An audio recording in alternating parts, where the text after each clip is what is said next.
Et je sais très bien qu'avoir ce genre de comportement modéré quand il en vient de la consommation, ça va pas changer la face du monde, ok? On est consciente ici que on ne va pas sauver la planète. Je me mets dans cet état d'esprit de précarité alors que pas du tout, hein. Donc je me faisais plaisir, shopping, voyage, shopping, voyage, restaurant, shopping, voyage. Voilà comment j'ai dépensé mon argent pendant 2 ans. Il est grand temps qu'on aille toucher de l'herbe, qu'on arrête de scroller sur nos téléphones et je me parle à moi-même, hein.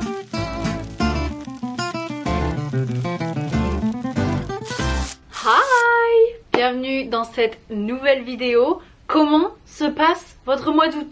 Les vlogs d'août de la mère Mafouf ont commencé, franchement c'est un beau mois qui s'annonce. Dans ce monde où la surconsommation, où le capitalisme nous rend complètement zinzine, j'avais envie de vous faire cette vidéo pour un peu vous faire déculpabiliser, vous faire dézoomer, vous faire aussi prendre conscience, non pas que je sois votre mère ou que vous ayez besoin de qui que ce soit pour avoir conscience de ce qui vous entoure et de ce que vous achetez, mais ça fait bien des années que j'ai changé mes habitudes de consommation et je voulais faire une petite vidéo pour parler du sujet. Aujourd'hui, je vais essayer de vous désinfluencer parce que toutes les 2 secondes, nous sommes bombardés de pubs, de sponsors, de collabs, de trucs de machin qui nous poussent à l'achat.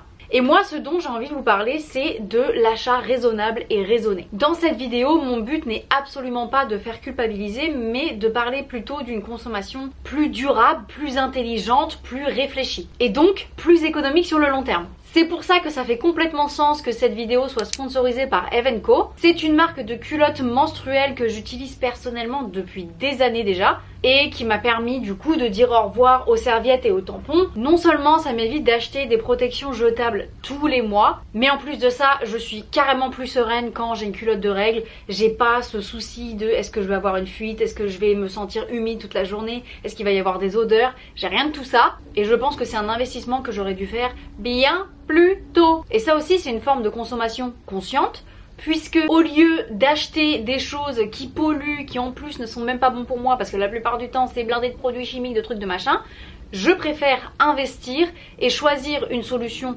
durable, réutilisable et aussi reliable, comment on dit en français? Genre sur laquelle je peux compter. Oui. Donc pas d'odeur, pas de fuite pendant 12 heures, t'es tranquille, pépouze. Pas besoin de paniquer quand les règles arrivent et que tu te dis mon stock de tampons, de serviettes est à sec, purée faut que j'aille en acheter. T'as pas besoin, t'as toujours tes petites culottes qui sont chez toi. En ce moment il y a une offre flash limitée dans le temps qui vous offre 60% de réduction sur tout le site. Et avec mon code Margot, tu as le droit, préparez-vous, à 2 culottes gratuites. J'ai jamais vu ça. Je pense que c'est l'affaire du siècle. Je crois qu'ils ont jamais fait ça avant. Et je sais surtout pas s'ils vont le refaire encore une fois. Donc profitez-en si vous en avez besoin. Pour profiter de l'offre, c'est super simple. Là, vous faites vos petites emplettes sur le site. Vous ajoutez du coup les articles que vous voulez à votre panier. Au moins un article. Et vous ajoutez aussi 2 culottes que vous voulez avoir gratuitement. Et une fois que vous allez ajouter le code Margot, vous allez voir que 2 culottes de règles vont devenir offertes. Le lien est en description et merci à Evenco de me faire autant confiance après tant de temps. Alors revenons-en au sujet de la vidéo, bien que ce partenariat fasse complètement sens avec ce qui va suivre. Je veux vous désinfluencer, mais pas dans le sens n'achetez surtout plus rien, arrêtez d'acheter, vous polluez comme des fous malades. Non, c'est pas le but. J'ai juste envie de remettre la church au milieu du village. Rajouter du sens, de la signification à un monde qui nous pousse constamment à consommer toujours plus. Il y a une expression qui me suit depuis quelques temps déjà, c'est Don't fix what ain't broken. Alors en français, je pense que ce qui s'en rapproche le plus, c'est le mieux est l'ennemi du bien. C'est-à-dire que quand quelque chose fonctionne pour vous, que ce soit une tenue, que ce soit un appareil photo, que ce soit un téléphone, peu importe, si ça fonctionne pour vous, bien que vous ayez des pubs, bien que vous ayez des témoignages d'influenceurs, de trucs de machin qui vous parlent de quelque chose de encore mieux pour eux, et bah ça va peut-être pas fonctionner pour vous. Et donc je répète, don't fix what ain't broken. N'essaye pas de réparer ce qui n'est pas cassé. Si ça fonctionne pour toi, tiens-toi-y. Et en fait, quand tu pars de ce postulat, généralement tu commences à acheter moins ou en tout cas à acheter mieux. On nous bombarde constamment de voici ma tenue, outfits of the day, voilà. Ou oh regardez j'ai cette nouvelle caméra, ou oh regardez j'ai ce nouveau téléphone, blablabla. Et je pense ne pas me tromper en disant que dans l'inconscient collectif, on pense souvent que l'achat de quelque chose ou l'acquisition de quelque chose va inévitablement nous rendre plus heureux. Alors j'ai une mauvaise nouvelle.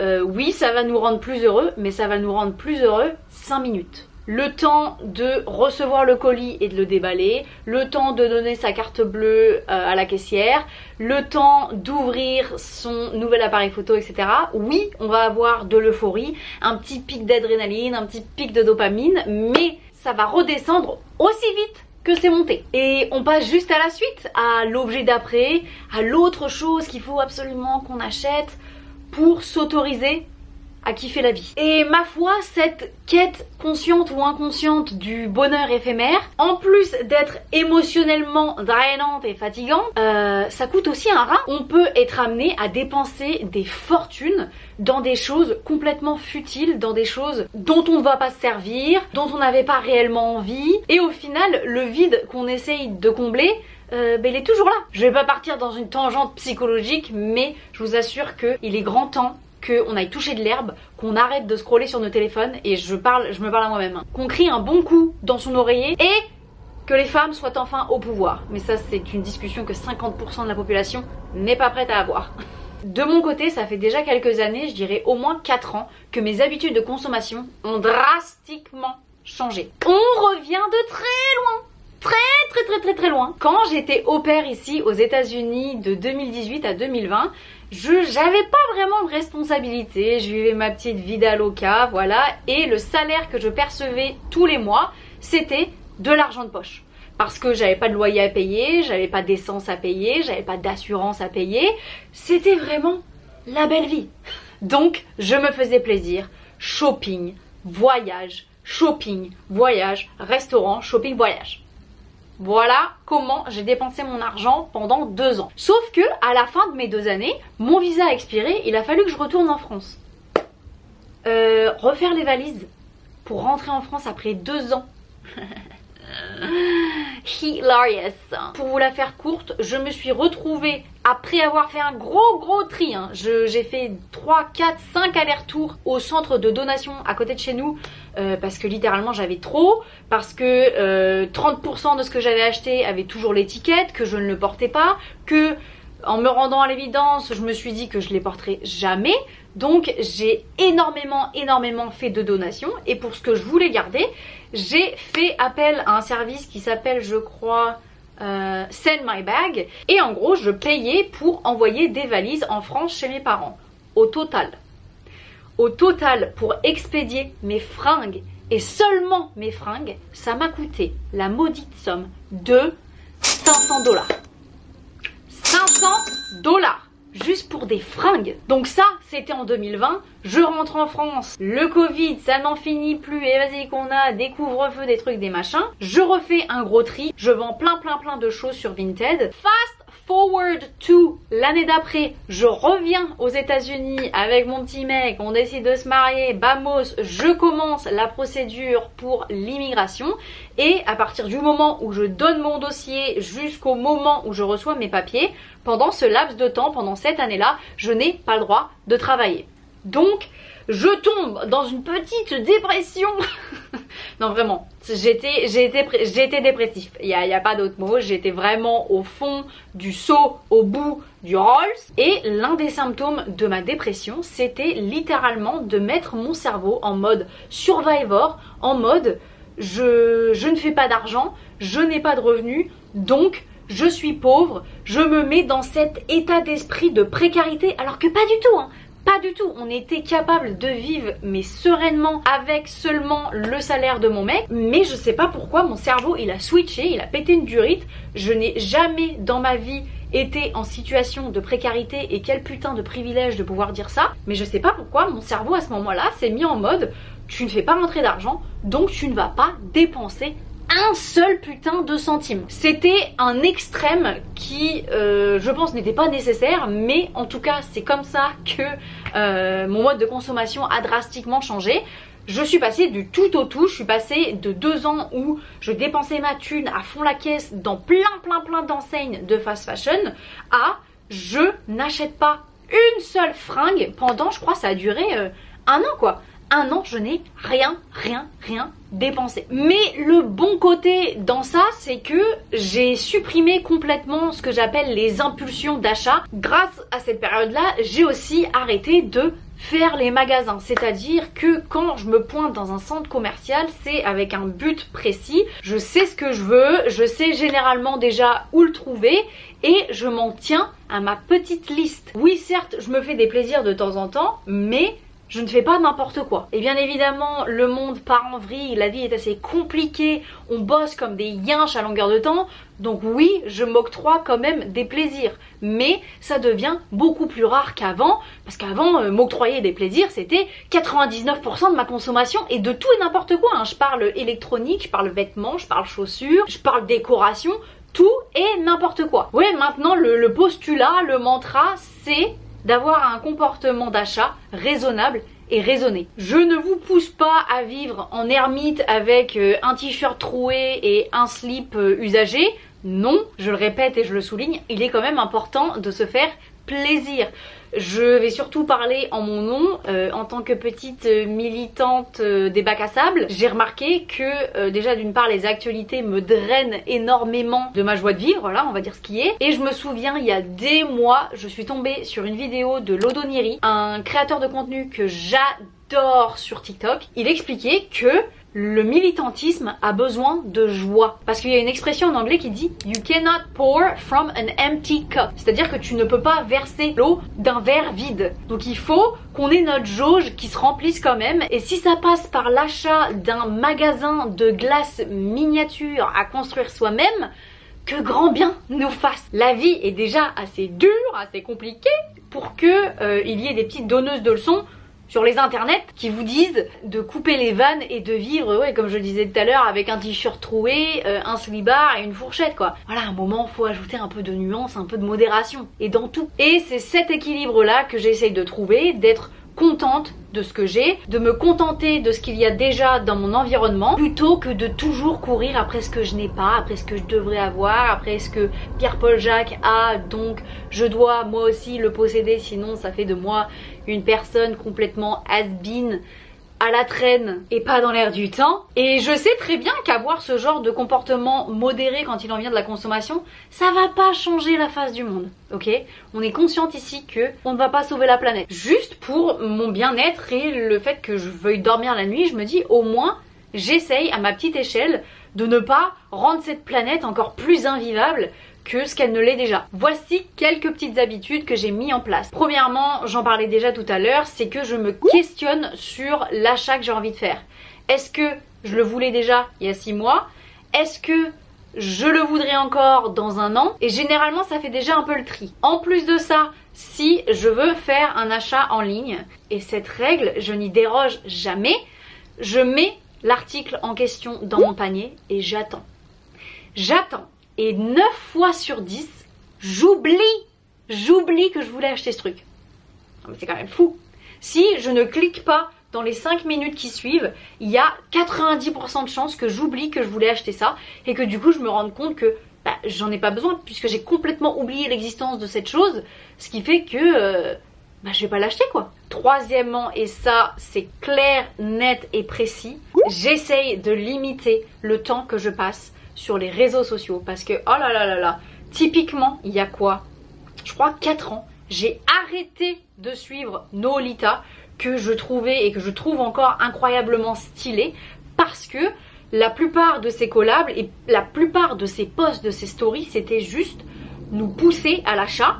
Et moi j'étais faible, je n'étais qu'une petite miette de 25 piges qui était là en mode oh my god j'adore son style, allez hop on achète. Ensuite du même acabit que d'attendre etc, j'ai une note dans mon téléphone de choses que je voudrais acheter. Typiquement s'il y a une paire de chaussures que j'ai repérée, s'il y a du make-up que je voudrais, des choses dans le genre, je l'écris dans mes notes et de temps en temps je vais consulter la liste et je me dis non ça en fait vraiment je crois que j'en ai pas besoin, bamos, je supprime. Et cette liste je m'en sers également pour les gens qui ont besoin d'idées cadeaux pour Noël et pour mon anniversaire. S'ils ne savent pas quoi m'acheter et qu'ils me demandent des idées, je vais piocher dans cette liste. Ensuite, j'ai énormément de chance parce que dans ma belle famille, on est beaucoup à avoir le même gabarit, à savoir faire 1m2 les bras levés. Non, c'est faux, je fais 1m55. On est beaucoup à être très petite et du coup, ce que je fais avec notamment ma belle-sœur et la tante de mon mec, c'est que on fait des tris dans nos dressings respectifs et pendant les repas de famille, on s'amène nos sacs poubelles et on se dit allez, fais-toi plaisir, ce que tu veux, tu le prends. Et notamment pendant l'année où je n'ai acheté aucune fringue, vous pouvez pas savoir à quel point j'ai été habillée de la tête aux pieds avec les fringues de ma belle-sœur, mais pendant des mois. Et elle m'avait fait la réflexion, je me souviens, encore récemment, elle me dit, je me souviens que pendant un moment, à chaque fois que je te voyais, tu portais l'une de mes fringues et j'étais trop contente parce que moi je me disais, vu que moi je les porte pas, ça me fait archi plaisir de voir que ma belle-sœur les porte à ma place. Et je lui ai dit, ah mais quand je te dis que je n'ai rien acheté pendant un an, je ponçais tes fringues et tes fringues only. On remercie ma belle-sœur. Et enfin, j'emprunte, j'échange, je répare et je revends. J'ai l'impression que notamment réparer les choses, c'est pas trop à la mode.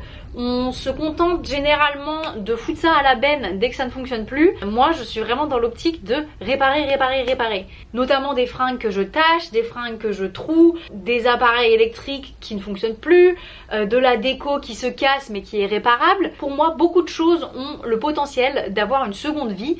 Et je trouve qu'on le fait pas suffisamment. Et il y a aussi le j'emprunte qui est important. Typiquement, je veux m'acheter un nouvel objectif d'appareil photo qui est très onéreux. Je veux l'acheter de seconde main d'une part, mais avant de faire l'achat, avant de craquer un gros billet, je vais emprunter, je vais louer cet objectif pour être sûre que ça coche mes cases. Et je trouve ça relativement intelligent parce que ça permet d'éviter l'achat de choses dont on finira par ne pas se servir. Donc la partie théorie de cette vidéo est finie, passons maintenant à la pratique. Je vais vous faire un haul. Littéralement, c'est ces choses que j'ai depuis des lustres et que je n'ai d'une part jamais voulu remplacer et que j'use et je ponce jusqu'à la moelle. Puisqu'au fond, ce qu'il y a de plus stylé, ce n'est pas ce qui est neuf, c'est ce qui dure. Est-ce que ça pourrait pas finir en citation Pinterest cette affaire? On va commencer par tout ce qui est électronique, par tout l'aspect tech. On commence avec la caméra qui me filme right now. Le Canon G7X Mark II que j'ai acheté 2018. Je l'ai acheté juste avant de déménager aux États-Unis la toute première fois. Donc c'est une relique. Clairement, il commence à faire son temps et d'ailleurs, ça fait quelques mois qu'il commence à nous montrer des signes, des signes de faiblesse. L'objectif ne sort plus de l'appareil, donc ça c'est très problématique quand j'ai besoin de filmer. La qualité des fois c'est très bancal, la stabilisation n'en parlons pas. Donc ouais, en fait je m'étais fait la promesse de, à partir du moment où je ne vois pas de différence, je ne vois pas de dysfonctionnement, je le garde. Je le garde parce que j'ai pas besoin de dépenser ma thune dans des choses que j'ai déjà à la maison. Donc oui, je viens d'acheter une nouvelle caméra que je n'ai pas encore reçue et que vous découvrirez probablement dans l'un de mes prochains vlogs. Mais je peux vous dire qu'il a bien fait son temps et qu'il est hors de question que je m'en débarrasse. Et je vais aussi l'emmener à réparer parce que quand j'ai déménagé ici, littéralement dans le vol pour venir aux États-Unis en août 2018, je sais pas ce que j'ai foutu, j'ai dû appuyer trop fortement sur l'objectif, ce qui fait que la partie de protection qui est censée être devant l'objectif quand il est éteint, elle ne se ferme plus, donc elle est comme ça depuis 7 ans. Pourquoi je n'ai pas fait réparer? Eh bien parce que c'est un appareil photo que j'ai fait acheter en France et que du coup la garantie ne fonctionne pas aux États-Unis. Voilà, donc je sais que ça va me coûter un bon billet, c'est pour ça que je repoussais, je me disais tout pendant qu'il fonctionne, voilà, je ne vais pas m'enquiquiner avec des réparations. Ensuite, parlons de téléphone. Mon téléphone a, je pense, 4 ou 5 ans, il fonctionne. Il fonctionne, pourquoi je le changerais? Bien évidemment, toutes les pubs là, du nouveau Samsung Flip, je sais pas quoi là, oulala que ça nous donne envie, mais non, tout pendant que mon téléphone fonctionne, je ne vais pas m'en séparer. Point à la ligne. Pareil en ce qui concerne les écouteurs, je fais partie de la team écouteurs à fil. Bon, après je ne suis pas sportive, donc je n'ai pas la problématique de beaucoup d'entre vous qui me disent qu'ils doivent avoir des ou en tout cas pas des écouteurs avec des fils, parce que voilà, c'est pas pratique quand il y a du mouvement et tout. Je l'entends, mais pour ma consommation personnelle, je n'ai besoin de rien d'autre. C'est pour ça quand j'ai vu le nombre de personnes acheter le gros casque Apple là, apparemment en plus qui est de la grosse daube, et combien il coûtait ce truc, un demi-smic, mais les gens d'où est-ce qu'ils sortent leur argent? Comment tu peux justifier l'achat d'un casque d'une telle somme dans l'économie de Macron et de Trump? Enfin bref, je ne juge pas. Chacun dépense son argent comme il veut, mais moi personnellement je ne pourrais jamais justifier ce genre d'achat. Surtout avec mes petits écouteurs à fil qui m'ont coûté 25 ou 30 balles je crois, et ça fait des années que je les ai. On peut parler de chaussures? Parlons chaussures. Pendant des années, mais quand je vous dis j'étais complètement déglinguée de la cabessa, j'ai acheté 1 à 2 paires par mois. Non mais au secours.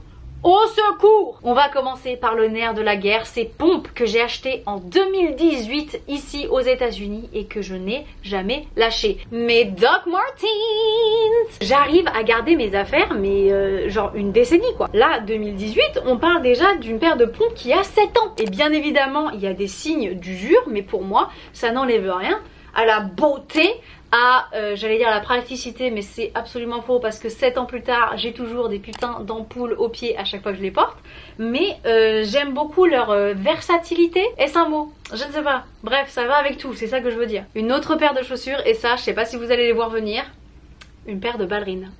Alors faut savoir que je n'ai pas grandi des pieds depuis, je sais pas, 15 ans, mais même plus. Je pense que ma pointure, à savoir 35, 35 et demi, 36, je l'ai depuis, je pense, depuis mes 13 ans. Il me semble que c'était soit en 2014, j'achetais ces ballerines et je ne les ai jamais jetées. On a eu la passe, oh là là, la honte, les ballerines, les trucs, les machins. Parce que moi, quand j'étais collège, lycée, les ballerines, on en portait, mais c'était un peu l'archouma, tu vois. Et puis, au final, on n'en a pas entendu parler pendant une décennie et là, ça revient à pleine balle. Et c'est ça aussi un autre message que je voulais vous faire passer, c'est que quand il y a des pièces que vous aimez, arrêtez d'écouter les tendances. S'il y a une pièce qui vous plaît, que vous l'achetez à un moment donné et que on vous fait des réflexions en mode ah c'est has-been, ah c'est plus dans la vibe du moment, ne les écoutez pas. Si vous ça vous plaît, gardez-les. Et moi typiquement c'est ce qui s'est passé, je les adore. Bon, il va falloir que je fasse un petit atelier DIY parce que vous pouvez voir qu'il y a plein de petits strass qui sont partis. Mais je vais me poser un dimanche après-midi, je vais aller acheter des petits strass chez Michaels, je vais prendre de la glu et je vais coller tout ça. Et voilà, c'est tout. Donc tout ça pour dire, s'il y a des choses aussi que vous portez moins, c'est pas nécessairement le signe de vous en débarrasser. Moi il y a plein de fringues dont j'ai voulu me débarrasser pendant des années, sauf que feignasse au possible, je fous ça dans des sacs poubelles, je les mets de côté et je me dis je vais aller dans un centre de donation, blablabla, j'oublie, ce qui fait que le sac poubelle reste dans le grenier pendant 2 ans. Au bout de 2 ans je me dis tiens, qu'est-ce qu'il y avait dans ce sac là? J'ouvre le sac et quelle surprise de découvrir des articles que je me dis ça je vais le reporter. Vu que c'est encore une fois un article dont j'avais foncièrement envie, je vais le porter. Et ces petites ballerines en sont la preuve. On est sur une lancée mode, donc on passe à la catégorie fringues. Je ne vais pas encore une fois vous faire toute la liste des fringues que je porte et reporte et reporte. De toute façon, si vous êtes assidus sur mes vidéos, je porte tout le temps les mêmes pièces. Je fais une rotation, je vais faire une fixette, une obsession sur une pièce, une tenue que je vais porter, je vais passer à autre chose, et puis je sais pas, 1 an plus tard, je vais me rappeler de cette tenue, je vais me dire ah, j'aimais beaucoup. Et rebelote. Je tenais quand même à balancer un petit chiffre comme ça. Apparemment, en moyenne, un vêtement est porté 7 à 10 fois avant d'être mis de côté. Alors je pense que cette info est abasourdissante parce que, encore une fois, on achète des choses qu'on n'aime pas foncièrement et ce qui fait qu'on se retrouve avec des fringues qu'on ne porte jamais, des fringues qui gardent leurs étiquettes, qui sont dans nos armoires et qui y restent jusqu'à ce que mort s'en suive. Porter une fringue 7 à 10 fois, mais moi comment vous dire que la même tenue, je vais la porter déjà 7 à 10 fois dans le mois. Là en ce moment, je fais une petite fixette sur ce haut, je le porte en boucle depuis 2 semaines. Je le porte, je le salis, je le lave, je le reporte. Parce que ça aussi, un moment, faut remettre les barres sur les i.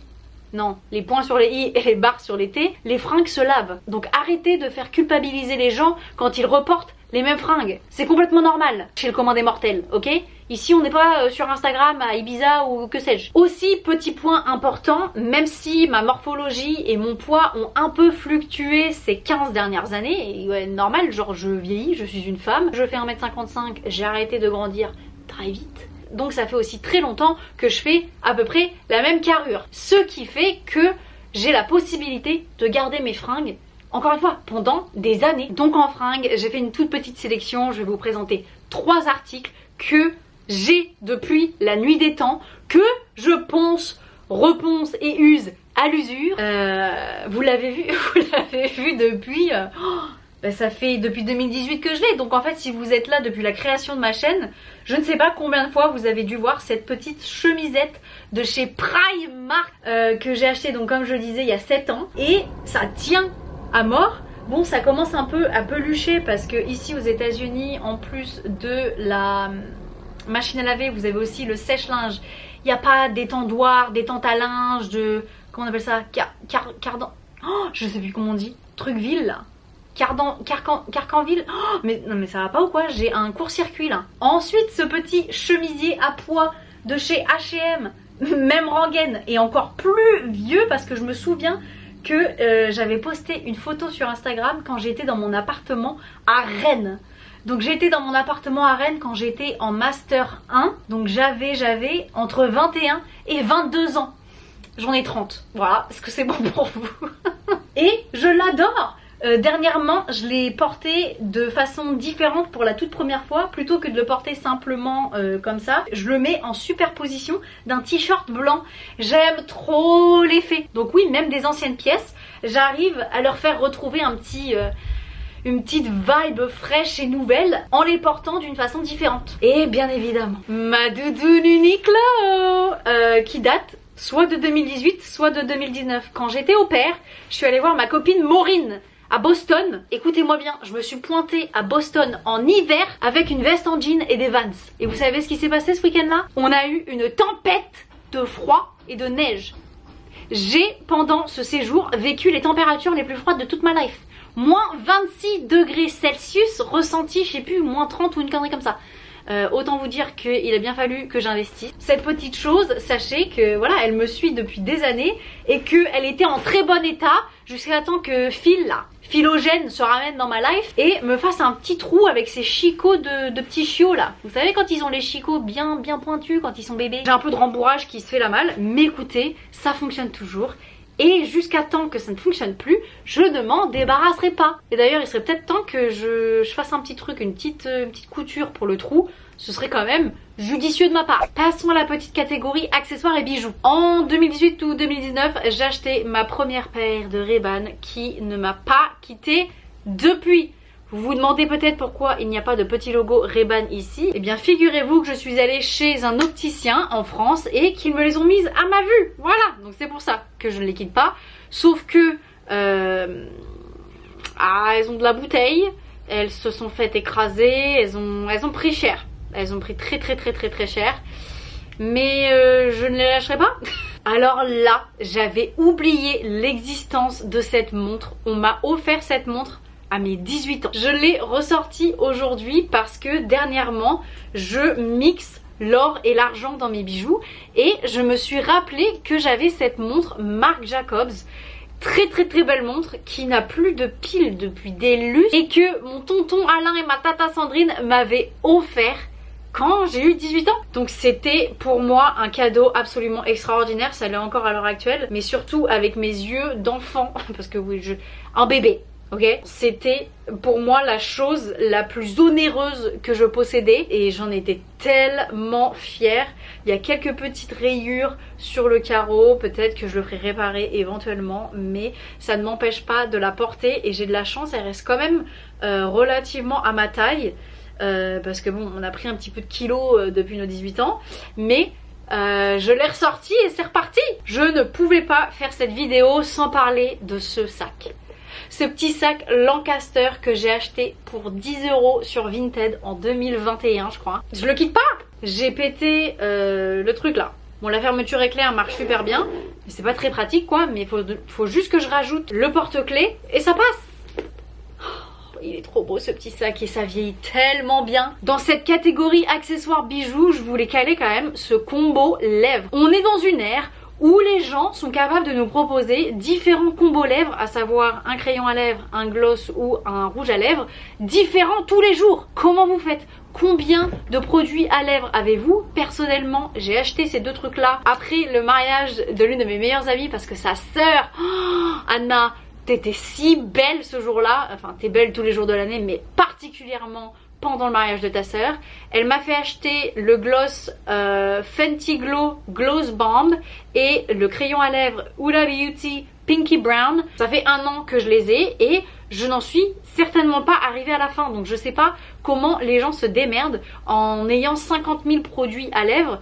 Personnellement j'en ai très peu. J'ai ceux-là et là je viens d'en acheter 2 nouveaux, mais c'est tout, juste pour avoir une petite variante. En plus c'est des choses qui se périment et je ne veux pas appliquer sur mes lèvres des choses périmées. Bon là, ouais, 18 mois ça va, j'ai un peu le time, mais je les aime trop. Tout ça pour vous dire que vous n'avez pas besoin de 50 milliards de produits make-up. À partir du moment où vous avez trouvé votre petite routine, où vous avez trouvé les produits qui vous vont au teint, qui vont avec votre style, etc., vous n'avez pas besoin de 50 milliards de trucs. Non mais quand je vous dis qu'il est temps que je change cette caméra, elle m'a encore lâché là.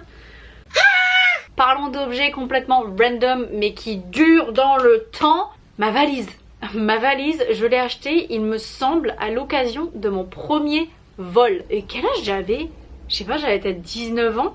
Et à l'occasion, je suis allée acheter une valise cabine au Leclerc ou au Carrefour du coin qui m'a coûté, à tout casser, 40 €. À tout casser. Elle est indestructible. Encore à l'heure actuelle, ça fait plus de 10 piges. Toutes les roulettes fonctionnent. Pas de problème avec la fermeture éclair. Rien. Et elle me suit partout. Donc, les Rimowa ou les Louis Vuitton qui coûtent un SMIC plus un bras, vous n'en avez pas besoin et surtout vous n'avez pas besoin de vous sentir comme une merde si votre valise vient de chez Carrefour ou de chez Leclerc, parce que pour le commun des mortels comme vous et moi, c'est la normalité. Est-ce que je ferais pas une petite vidéo sur à quel point les réseaux sociaux nous ont brainwash, nous ont carrément lavé la cervelle de croire que les achats de luxe sont complètement normales, alors que moi je ne connais personne dans mon entourage qui achète du luxe. Littéralement, je connais. Je cherche. Ok, je connais une seule personne. Et that's it. Un autre objet qui a un peu à voir avec le voyage, c'est ma trousse à maquillage. Sachez que cette chose, c'est de base un petit sac. Donc il y avait une bandoulière ici, bandoulière qui a cassé. En plus j'adore la matière, donc vraiment je voulais la garder bien que la bandoulière soit cassée.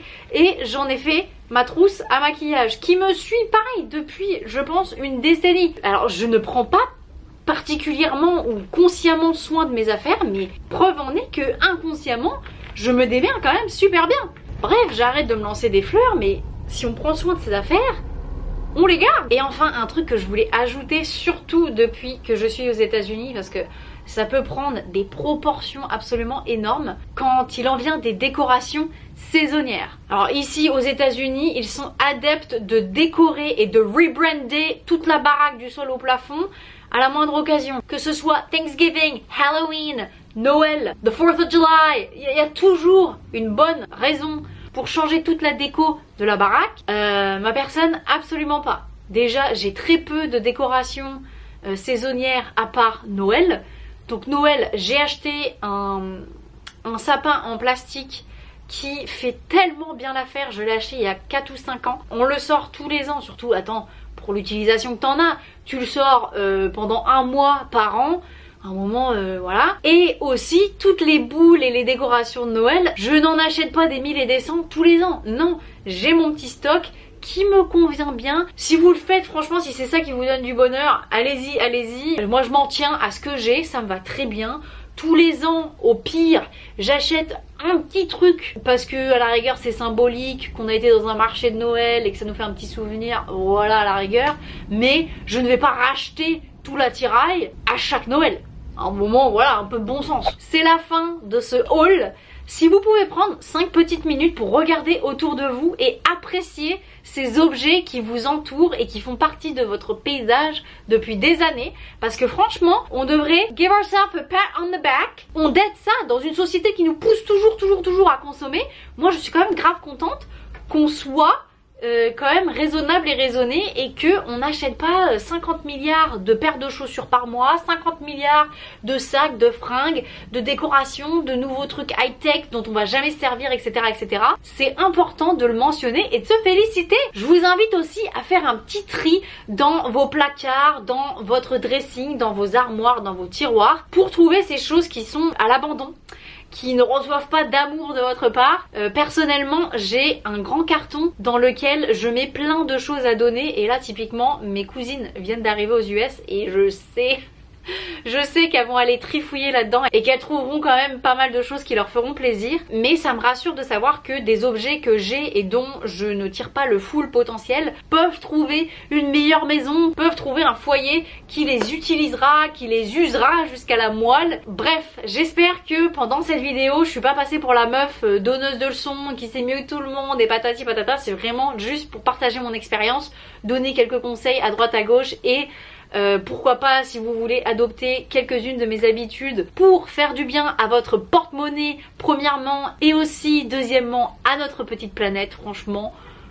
Et voilà, merci d'avoir passé ce moment avec moi. Je vous invite à laisser comme emoji une paire de ponts en commentaire. Ça vous va? Que ce soit talons ou sneakers, peu importe. Je vous dis à la semaine prochaine. Allez, des kisses!